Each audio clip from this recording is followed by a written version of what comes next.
సీసీకి చెప్పినాడు. సీసీకి ఏం చెప్పాడు, సీఈఓతో చీఫ్ ప్లానింగ్ ఆఫీసర్ సిపిఓ ఉంటాడు కదా సార్. నేను సిపిఓ దగ్గర పోయి కూర్చొని అదే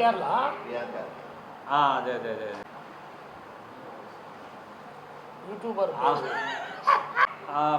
ఏదో క్యాటరింగ్ ఇద్దాంలే అది ఇది అంటే లేదు చేయిద్దామని అది ఒప్పుకునింది. సార్ సార్ నేను మాట్లాడతలే సార్, మీకు అప్డేట్ చేస్తాను. మీకు రేపు ఆడిటోరియంలో అక్కడే రైల్వే అడ్డుకోవడం అనేది చెప్తానన్నాం కదా, అది కరెక్ట్ కాదని. ఇది అడ్డు కామ్రేడ్ జి ఈశ్వరయ్య గారితో పాటు జిల్లా పార్టీ కార్యవర్గ సభ్యులు బి రామయ్య గారు, కేసీ.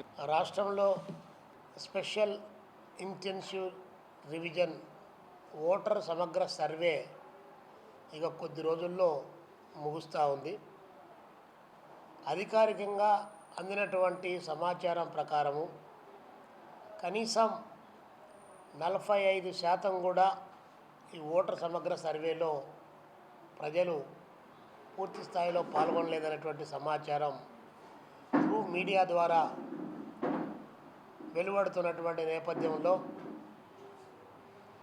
భారత కమ్యూనిస్ట్ పార్టీ సిపిఐగా రాష్ట్ర ఎన్నికల కమిషనర్ గారికి, జిల్లాలో ఉన్నటువంటి జిల్లా కలెక్టర్లందరికీ కూడా మేము విజ్ఞప్తి చేస్తూ ఉన్నాం.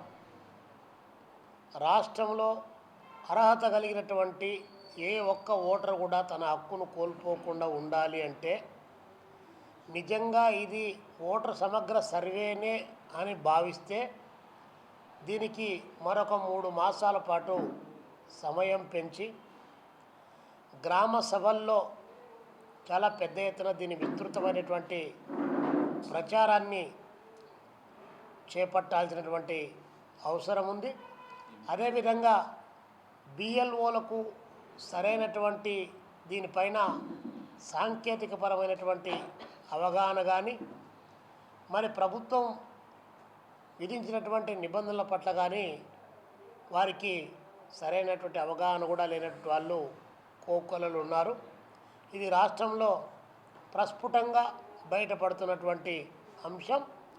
ఈ నేపథ్యంలో బిఎల్ఓలను ఎడ్యుకేట్ చేస్తూనే ఎమ్యూనరేషన్ ఫామ్ ఎలా నింపాలి అనేటువంటి దానిపైన తెలియనటువంటి గ్రామీణ ప్రాంతాల్లో ఉన్నటువంటి, పట్టణ ప్రాంతాల్లో ఉన్నటువంటి, చదువు వచ్చినా కూడా ఫిల్ చేయలేనటువంటి అనేక మంది ఉన్నటువంటి నేపథ్యంలో దానిపైన ప్రత్యేకమైనటువంటి శ్రద్ధ చూపించాలని చెప్పి మేము ఒకటి డిమాండ్ చేస్తూ ఉన్నాం.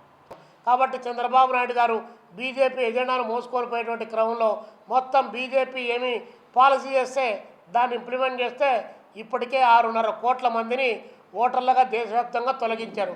మొత్తం దేశంలో సర్ ప్రక్రియ పూర్తయినప్పటికీ 20 కోట్ల మందిని ఓటర్స్ను లిఫ్ట్ చేయాలనేటువంటి ఉద్దేశంతో సర్ ప్రక్రియ కొనసాగుతూ ఉంది.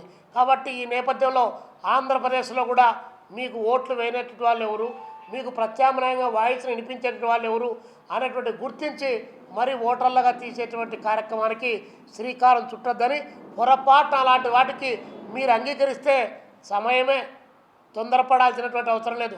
ఈ 3 సంవత్సరాలు గడిచిన తర్వాత మళ్ళీ మీరు అధికారంలోకి వస్తారో లేదో తెలియదు. అప్పుడు బీజేపీ ఎవరితో పొత్తులో ఉంటుందో తెలియదు. అప్పుడు మళ్ళీ మీకు కూడా శంకరగిరి మాన్యాలు ఇదే బీజేపీనే పట్టిస్తుంది. కావాలంటే ఒకసారి మహారాష్ట్రకు పోయిరా, కాదంటే ఒరిస్సాను ఒకసారి చూడు, లేదంటే ఢిల్లీ రాజకీయాలను ఒకసారి పరిశీలన చేయమని చెప్పేసి మేము ముఖ్యమంత్రి చంద్రబాబు నాయుడు గారికి విజ్ఞప్తి చేస్తూ ఉన్నాం.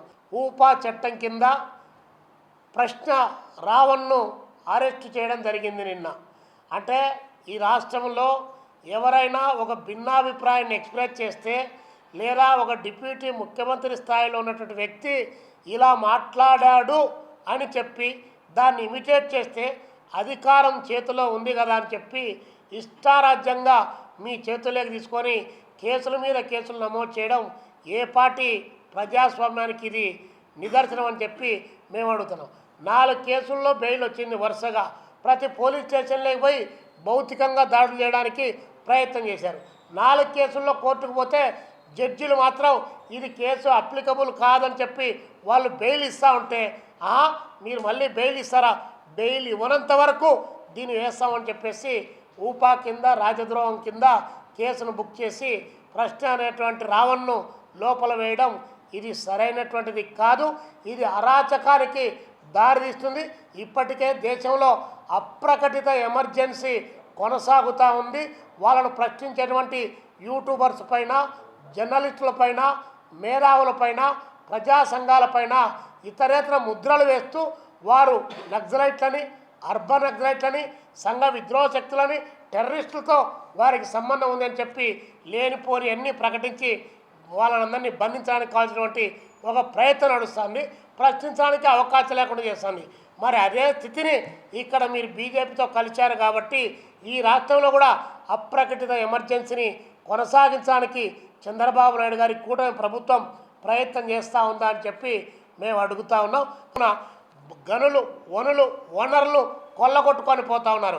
ఎగ్జాంపుల్, చంద్రబాబు నాయుడు గారు 2024లో అధికారం వచ్చిన తర్వాత జూలై నెలలో ఒక పెద్ద వీడియో ప్లే చేసి వైఎస్ఆర్సీపీ నేతృత్వంలో కడప జిల్లాలో ఉన్నటువంటి మంగంపేట వెరైటీస్లో 20,000 కోట్ల రూపాయలు విలువ చేసేటువంటి అక్కడున్నటువంటి ఆ యొక్క వెరైటీస్ను తరలించుకొని పోయారని చెప్పి చాలా బ్రహ్మాండంగా ప్రకటించాడు.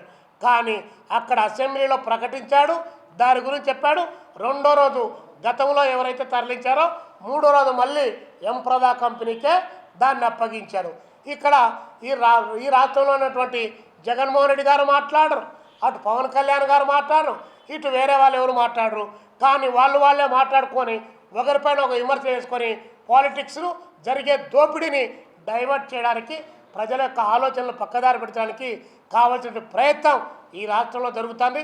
ప్రజలకు తీవ్రమైనటువంటి నష్టం జరుగుతున్నటువంటి నేపథ్యంలో మేము కమ్యూనిస్ట్ పార్టీగా ఈ ఆగస్టు 6వ తారీఖు నుంచి 15వ తారీఖు వరకు ఈ రాష్ట్రంలో ఉన్నటువంటి 28 జిల్లాల్లో 175 నియోజకవర్గాల్లో అన్ని మండల కేంద్రాల్లో వేలాది గ్రామాల్లో పెద్ద ఎత్తున ప్రచార క్యాంపెయిన్కు శ్రీకారం చుడుతూ ఉన్నాం.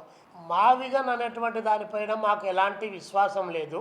ఎందుకంటే చంద్రబాబు నాయుడు గారి కంటే ముందు జగన్మోహన్ రెడ్డి గారు ముఖ్యమంత్రిగా ఉన్నారు. ఆయన ముఖ్యమంత్రిగా కంటే ముందు చంద్రబాబు నాయుడు ముఖ్యమంత్రిగా ఉమ్మడి అసెంబ్లీలోనే తీర్మానం చేశారు. అమరావతి రాజధాని అని చెప్పేసి తీర్మానం చేశారు. ఆ తీర్మానానికి జగన్మోహన్ రెడ్డి గారు కూడా మద్దతు ఇచ్చాడు. 20,000 30,000 ఎకరాలు సరిపోదు, చాలా పెద్ద ఎత్తున ల్యాండ్ కావాలని చెప్పి పిలుపునిచ్చాడు. దానికి జగన్మోహన్ రెడ్డి గారు కట్టుబడి ఉంటే మంచిది అనేటువంటిది మా అభిప్రాయం.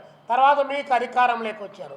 మీరు 5 సంవత్సరాలు అధికారం చేసినప్పుడు ఉన్న రాజధాని అభివృద్ధి జరగలేదు, వేరే మీరు చెప్పినటువంటి 3 రాజధానులు కూడా అభివృద్ధి జరగలేదు.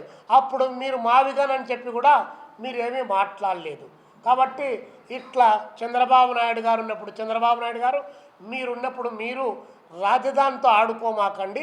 మేము కమ్యూనిస్ట్ పార్టీగా మా స్టాండు అమరావతి రాజధాని అనేటువంటి దాన్ని మేము సమర్థించాం, దానికోసమే కట్టుబడి ఉంటాం. 2029 ఎన్నికల్లో మరి జగన్మోహన్ రెడ్డి గారు ఏ ధైర్యంతో ప్రకటించుకున్నాడో మాకైతే తెలియదు.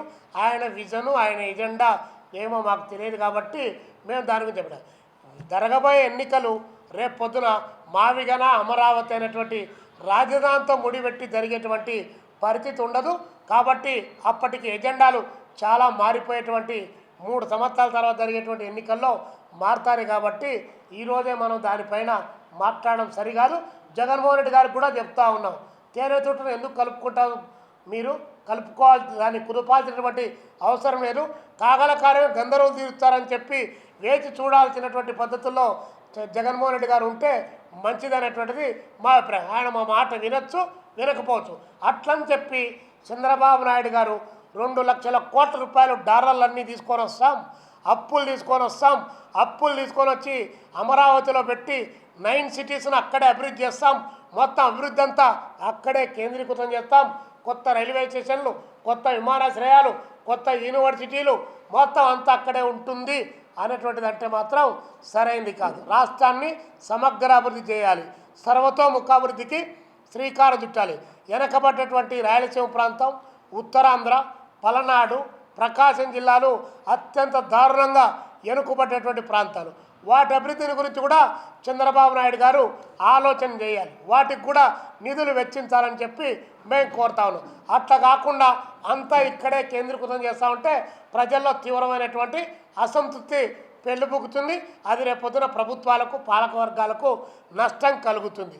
కాబట్టి మేమైతే చంద్రబాబు నాయుడు గారికి ఈ విషయాన్ని సూటిగా చెప్పదలుచుకున్నాం.